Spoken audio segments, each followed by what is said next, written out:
Paano parating nagsisimba pero hindi naman nagbago, masamang pag-ugali? Alam nyo, sa totoo lang, ito ang nagiging battle ng mga mananampalataya. Dahil merong mga klase ng tao, oo, lagi naman dumadalo sa bahay-sambahan. Pero ang tanong dyan, mga kapatid, tayo ba ay nag-worship sa spirit and in truth? Dahil merong mga tao, iba ang dahilan kung bakit nagsisimba.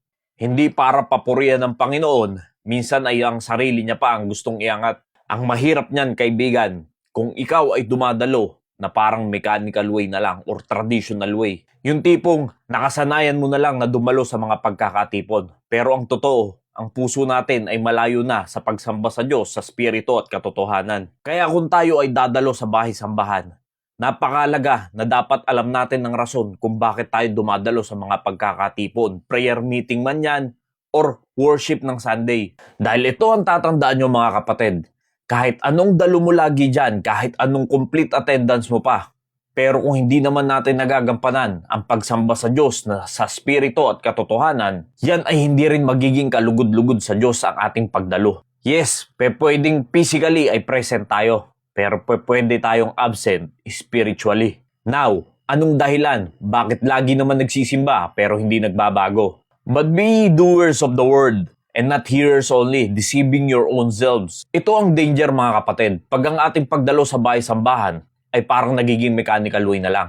Nawawala na yung application ng salita ng Diyos. Nagiging tagapakinig na lang tayo, pero hindi naman nakikita sa ating pamumuhay. Hindi naman natin na i-apply. Kaya anong sinasabi ng Biblia patungkol dyan? Pag yan ay nangyayari sa iyo, kapatid, niloloko lang at dinadaya lang natin ang ating sarili. Ito ang tatandaan nyo, mga kapatid. Kahit ilang dami pa ng memory verses ang alam mo, pero wala ka namang application, ay mawawalan din yan ng saysay. Kesa naman doon sa isang tao na kukunti lang ang alam ng mga verses, pero lahat ng mga naririnig niya, as much as possible ay nai-apply niya sa kanyang pamumuhay. Mas maigi pa doon sa kakaunti ang alam, pero nai-apply naman sa pamumuhay. Kesa naman sandamakmak ang iyong kaalaman, hindi naman nakikita sa iyong pamumuhay. Kaya alam nyo, mga kapatid, hindi yan sa paramihan ng nalalaman.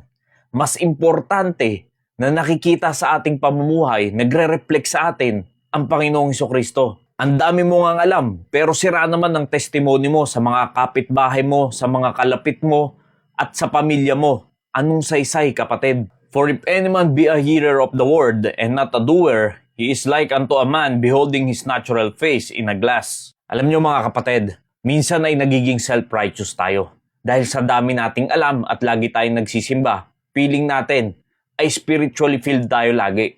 At ang nangyayari, hindi na natin nakikita ang totoong sarili natin. Na ang katotohanan, minsan, hindi na pala tayo nagiging doers, nagiging hearer na lang tayo ng mga salita ng Diyos. Kaya maigi, mga kapatid, na i-check din natin ang ating sarili.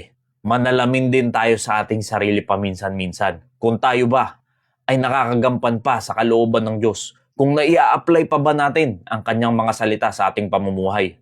To obey is better than sacrifice. Ang pagsunod sa kalooban ng Diyos, ang pagsunod sa kanyang mga salita ay mas lalong mahalaga kaysa sa mga sacrifice. Nagsasacrifice ka na hindi pumasok sa araw ng linggo para gumising ng umaga at para maggayak at para i-ready ang sarili mo sa bahay-sambahan. Lahat yan ay maganda, lalo pa kung tayo ay nakakasunod sa mga salita ng Diyos. Dahil kung nag-sacrifice ka nga na pumunta sa bahay-sambahan, pero paglabas mo ay hindi mo rin naman i-apply ang iyong mga napakinggan na para bang pasok dito, labas dito, anong saysay, kaibigan? Kaya, mga kapatid, dapat maging maayos ang ating testimony sa mga tao dahil tayo ang buhay na patotoo na merong Panginoong Jesucristo na namatay para sa ating mga kasalanan, inilibing at nabuhay magmuli sa katibayan na tayo ay binago ng Panginoong Jesucristo.